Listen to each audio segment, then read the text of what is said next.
আজকে আমি এই ভিডিওতে দেখাবো একটি অ্যান্ড্রয়েড ফোনে LSposed কিভাবে ইনস্টল দিতে হয় এবং সাথে আমি আরও একটা জিনিস আপনাদের সাথে শেয়ার করতে চাই।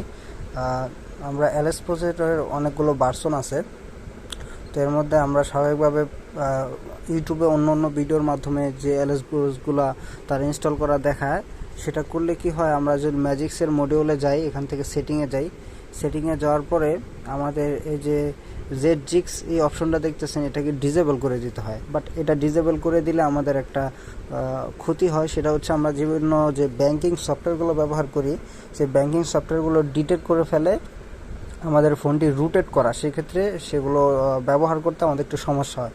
তো আজকে আমি এই ভিডিওতে দেখাবো যে এটা বন্ধ না করে আমরা কিভাবে LSposed মডিউলটাকে আমরা সেট আপ দিতে পারি, যাতে আমরা এখান থেকে যে কনফিগার ড্যানি লিস্ট থেকে যে কোনো অ্যাপসকে আমরা রুটেডের থেকে হাইড করতে পারি। এটাই হচ্ছে সেই অপশন।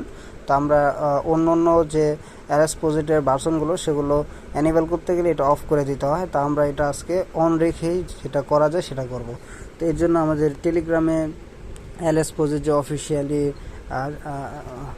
চ্যানেল আছে, সেখান থেকে আমরা সেটা ডাউনলোড করব। এর জন্য আমরা টেলিগ্রামে যাব, সার্চ বারে যাব, এখান থেকে আমরা LSposed লিখে সার্চ করব। তারপর এই যে 3 নম্বরে যে পেজটা LSposed অ্যাচিভ, এটার মধ্যে যাব। এটার মধ্যে গেলে আমরা LSposed যতগুলো ভার্সন এগুলো এখানে পেয়ে যাব। তো আমরা এখান থেকে অনেকে ইউটিউবে যেটা দেখে সেটা হলো রিরু রিলিজ। তো আমরা রিরু না, আমরা এখান থেকে যেটা ডাউনলোড করব, LSposed 1.84, নিচেরটা হচ্ছে কত, এটা রিরু, এটা LSposed 1.84, এটা আগে আসছে, এটা পরে আসছে। তো আমরা reject installation when JS hook is installed, এনে বলছে JS হুক যদি ইনস্টল থাকে তাহলে এটা রিজেক্ট হয়ে যেতে পারে। তো আমরা এখান থেকে এটা নামাবো, এটা নামাবো, তারপর আমরা এটাকে কপি করতে হবে।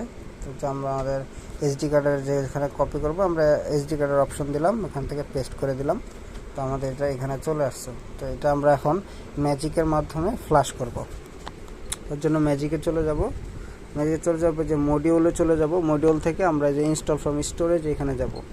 তারপর আমাদের ফোনটা এখান থেকে সিলেক্ট করে দিব। সিলেক্ট করে দেওয়ার পর যে নিচে গেলে আমাদের এই অপশনটা আছে, তারপর এটাকে আমরা ক্লিক করে দিই।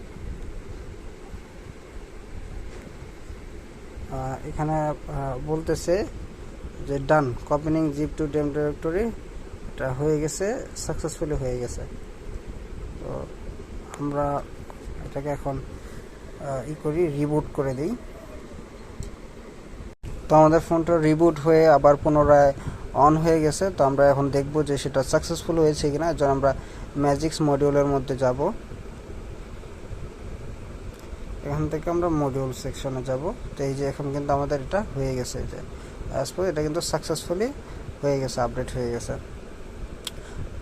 তো LSposed বিভিন্ন ভার্সন থাকে, তো আমার ভার্সনের সাথে মিলে গেছে। আমারটা যেহেতু অ্যান্ড্রয়েড 12, তো এটার ভার্সন হচ্ছে মিনিমাম রিকোয়ার 8.3 থেকে 13 পর্যন্ত। তো আমারটা এখন 12 ভার্সন, তো আমারটাতে সাপোর্ট করছে এবং রিকোয়ার ম্যাজিক্স 24+0+, মানে এটা ম্যাজিক্স মডিউলের যে ভার্সনটা, এই যে এখানে ভার্সনটা এনে বলছে আমারটা হচ্ছে 25.2, আর এখানে চাইছে হচ্ছে 24+24+। তার মানে আমারটার জন্য এটা পারফেক্ট আছে। আমারটা হচ্ছে 25, তার মানে ওখান থেকে আমারটা 1% বেশি আছে। তো এটা কোনো সমস্যা নেই, তবে নিচে হইলে এটা কিন্তু কাজ করবে না। তো এটা আমরা কিন্তু দেখে নিয়েছি, ডাউনলোড করার পূর্বে সবারই দেখে নিতে হবে এটা, যাতে এটা এই মিস্টেকটা না হয়, তাহলে কিন্তু সমস্যা হতে পারে। তো এখন আমরা চাইলে আমাদের বিভিন্ন অ্যাপসকে রুটের থেকেও হাইড করতে পারবো। এখন দেখতে পাচ্ছেন এই অপশনটা কিন্তু সমস্যা নেই, এটা ঠিক আছে। আমরা এখন যে কোনো অ্যাপসকে এখান থেকে চাইলে আমাদের রুট থেকে, যাতে রুট ডিটেক্ট করতে না পারে, সেক্ষেত্রে আমরা এটা হাইড করতে পারবো। তো আমরা এখন দেখি আমাদের LSposedটা আসছে, মানে কোথায় আসছে। LSposed ফ্লাশ করার পরে আমাদের একটা সফটওয়্যার কিন্তু চলে আসে। আমরা দেখি এই যে এখানে কিন্তু চলে আসছে, এই যে LSposed সফটওয়্যারটা চলে আসছে। আমরা এখন এটার ভিতরে প্রবেশ করব। এখানে কিন্তু লেখা আসছে যে অ্যাক্টিভেট জিগজ্যাগস। তারপরে আমাদের মডিউলটা সাকসেসফুলি ভাবে চলে আসছে। এই যে আমাদের যত রিপোজিটরি আছে এখানে কিন্তু সবগুলোই আছে।